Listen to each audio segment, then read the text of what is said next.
Hi guys, welcome to How to Maximize. In this video, I will show you how to get dark mode on Snapchat. The first step is to open Snapchat. Then tap on your profile icon from the top left. Now tap on Settings icon. Scroll down and tap on I need help. Here search for how to enable dark mode.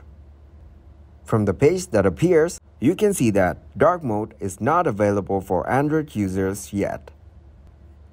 In case you are an iPhone user, you may go through the following instructions and then enable dark mode. But if you are an Android user, then watch the video till the end. So go to I have a suggestion tab. Here tap on account. Then enter your suggestion that you need a dark mode on Snapchat. In the end, choose a topic for the suggestion and confirm your selection.